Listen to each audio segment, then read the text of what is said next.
Hello friends, स्वागत है आप सभी का हमारे यूट्यूब चैनल मार्केट एनालिसिस में। दोस्तों, आज हम एक ऐसी ट्रेडिंग स्ट्रेटजी की बात करेंगे जिससे आप अच्छे से समझ लेंगे तो आप डेली प्रॉफिट कर सकते हैं। तो चैनल पर नए हैं तो सब चैनल को सब्सक्राइब कर लीजिए, बेल आइकन को प्रेस कर लीजिए। चलिए वीडियो को स्टार्ट करते हैं। दोस्तों, मैं यहाँ पर ट्रेडिंग व्यू का चार्ट प्लेटफॉर्म पे आ गया हूँ। तो आप कोई भी ब्रोकर में आप अगर ट्रेड करते हैं तो उसमें भी कोई दिक्कत वाली बात नहीं है। आपको उससे जो रूल्स है उसको फॉलो करना है। मैं यहाँ पर बैंक निफ्टी का चार्ट लगा दिया हूँ। टाइम को 5 मिनट का कर दिया हूँ। और इसमें दो इंडिकेटर को यूज़ करेंगे, जिसमें पहला इंडिकेटर होगा हमारा ईएमए और दूसरा इंडिकेटर होगा आरएसआई।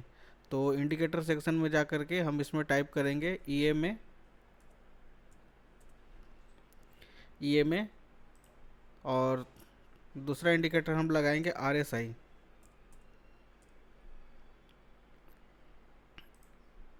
तो हमने ये दोनों इंडिकेटर को लगा दिया है। यहाँ पे ये आरएसआई लग गया है और हमारा ये ईएमए लग गया है।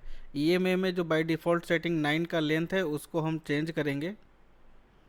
तो यहाँ पर हम इसमें 20 कर देंगे। आप चाहिए तो कलर को भी चेंज कर सकते हैं, और नहीं तो जो कलर बाय डिफ़ॉल्ट आता है वो भी रख सकते हैं। मैं यहाँ पे कलर को ब्लैक कर देता हूँ, इसकी लाइन कलर को, ताकि हमारे लिए आसान हो। और इसको अप्लाई कर देंगे।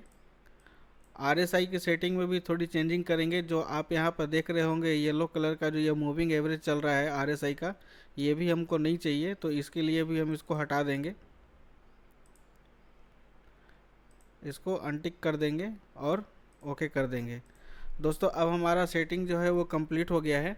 अब हम देखेंगे इसमें एंट्री कैसे बनाना है। उसके पहले एक छोटा सा और काम करेंगे। जैसे आरएसआई है, आरएसआई को आप समझ रहे होंगे, जो इसका ऑक्सीलेटर होता है 0 to 100 होता है। और इसमें 3 लाइनें आपको शो करती हुई दिखती हैं। एक लाइन आपको दिखेगा 30 का, दूसरा दिखेगा 50 का, और तीसरा दिखेगा हमें 70 का। तो ये जो लाइनें हैं, ये लाइनें भी बहुत कुछ बोलती हैं। तो इसको भी हम हाईलाइट कर देंगे। तो इसके लिए हम हॉरिजॉन्टल लाइन को ले करके इसमें लगा देंगे। एक को 30 पे लगा देंगे। इस तरह से 3 लाइनें लगाएंगे इसमें, 30 पे, और एक लगाएंगे 50 पे, और यहाँ पे लगा देंगे 70 पे। अब ये जो लाइनें आपको दिख रही होंगी, नीचे वाली जो लाइन दिख रही है ये 30 का है, बीच में 50 का है और ऊपर में 70 का है। बाकी और कोई चेंजिंग हमें करने का ज़रूरत नहीं है। अब हमें इसमें ये देखना है कि हम इसमें एंट्री कैसे बना सकते हैं। एंट्री बनाने के लिए आपको ये चीज़ें को ध्यान में रखना पड़ेगा। अगर प्राइस मूविंग एवरेज का नीचे है, प्राइस अगर मूविंग एवरेज के नीचे है तो हम उसको निगेटिव मानते हैं, और अगर ऊपर है तो उसे हम पॉजिटिव मानते हैं। ठीक उसी तरह से आरएसआई में अगर आरएसआई का इंडिकेटर अगर वो 50 के नीचे है तो वो निगेटिव इंडिकेट करता है, और 50 से ऊपर है तो वो हमें पॉजिटिव इंडिकेट करता है। तो इस तरह से हम इस चीज़ को ध्यान में रखेंगे। एंट्री बनाने के लिए हमें ये हमेशा ध्यान में रखना चाहिए कि आरएसआई अगर 50 से नीचे आ रहा है और उसी टाइम पे प्राइस जो है वो मूविंग एवरेज को नीचे की तरफ क्लोजिंग दे रहा है, तो इस तरह पे हम सेल साइड के लिए एंट्री प्लान करेंगे, और छोटा मोटा टारगेट यहाँ से हम ले सकते हैं। कॉल साइड एंट्री प्लान करने के लिए आपको ये ध्यान रखना होगा कि प्राइस जो है वो 50 से ऊपर हो। तो 50 से ऊपर करने के लिए आप देख लीजिए, आप यहाँ पर देखिए एक छोटा सा एंट्री बन रहा है। ये जब प्राइस जो है 50 के ऊपर चल रहा है, यहाँ से जो मूविंग एवरेज को भी प्राइस जो है काट करके ऊपर चल रहा है, क्रॉस कर दिया है ग्रीन कैंडल से। आप यहाँ पर ग्रीन कैंडल देख सकते हैं, ये जो हमारा ग्रीन कैंडल है वो देख सकते हैं। तो ये नीचे से ऊपर की तरफ क्रॉस करता हुआ चल रहा है, और आरएसआई का जो प्राइस है वो भी हमारा 50 से ऊपर की तरफ इंडिकेट करते हुए चल रहा है। तो इस दर में हम एक कॉल साइड की एंट्री के लिए प्लान कर सकते हैं। इसमें छोटा मोटा टारगेट भी आपको यहाँ तक मिल जाएगा, जो लास्ट स्विंग हाई है वहाँ तक आपका टारगेट आपको मिल जाएगा। तो इस तरह से हम आरएसआई को यूज करते हैं। तो और भी एक कंडीशन है कि अगर RSI 30 के पास में है तो वहाँ से हम कॉल साइड की एंट्री का प्लान कर सकते हैं, लेकिन उस कंडीशन पे हमारा जो मूविंग एवरेज है वो एट द सेम टाइम में, जैसे यहाँ पे 50 से ऊपर की तरफ चला था, तो आपको ये अगर 30 पे है तो 30 से अगर ये ऊपर चल रहा है तो मूविंग एवरेज को भी प्राइस जो है वो काट कर ऊपर चलना चाहिए, तभी हम उसमें कॉल साइड का एंट्री बनाएंगे, अन्यथा नहीं बनाएंगे।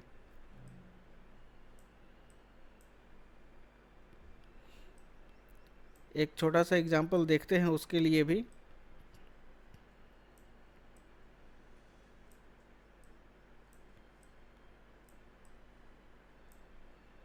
आप यहाँ पर देखिए मार्केट डाउन साइड में आया क्योंकि ये ओवर बॉट जोन में था।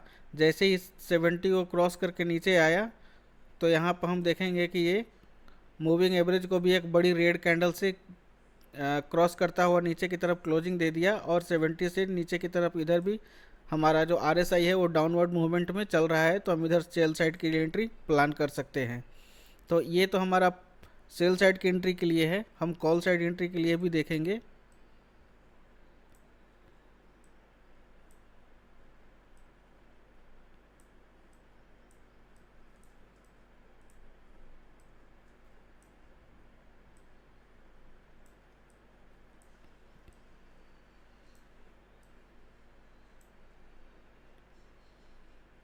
कॉल साइड एंट्री के लिए आप देखिए यहाँ पे जो दिखा रहा है हमारा RSI जो है वो 30 के पास में है, प्राइस यहाँ पे आया है, और इस जगह पे हमारा जो है ना ये RSI को मूविंग एवरेज को क्रॉस करके प्राइस ऊपर की तरफ चल रहा है, तो हम यहाँ पर कॉल साइड की एंट्री का प्लान करेंगे। हालांकि ये कुछ ज़्यादा परफेक्ट एंट्री नहीं बन रही थी, लेकिन यहाँ पर सपोर्ट ले रहा है जो प्रीवियस हिस्ट्री के अकॉर्डिंग, तो हम एंट्री प्लान कर सकते थे, लेकिन ये हमारा कंफर्मेशन ज़्यादा नहीं मिल रहा था। वैसे जानते हैं अगर RSI 30 के नीचे हो तो वहाँ से बाइंग का अपॉर्चुनिटी ढूंढना चाहिए, और अगर RSI 70 से ऊपर हो तो वहाँ से सेल के लिए हमें ढूंढना चाहिए।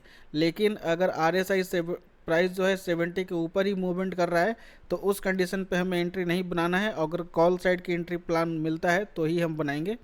ठीक उसी तरह से सेल साइड में भी होता है, अगर वो 30 के अंदर ही प्राइस को मूवमेंट दिखा रहा है और ऊपर क्रॉस नहीं कर रहा है तो उस कंडीशन पे हम एंट्री प्लान नहीं कर सकते हैं। ये सब चीज़ें को आपको ध्यान में रखना पड़ेगा। और ऐसे ही टेक्निकल वीडियो पाने के लिए चैनल को सब्सक्राइब कर लीजिए। वीडियो पसंद आता है तो वीडियो को भी लाइक कर लीजिए, दोस्तों के साथ शेयर कीजिए। धन्यवाद।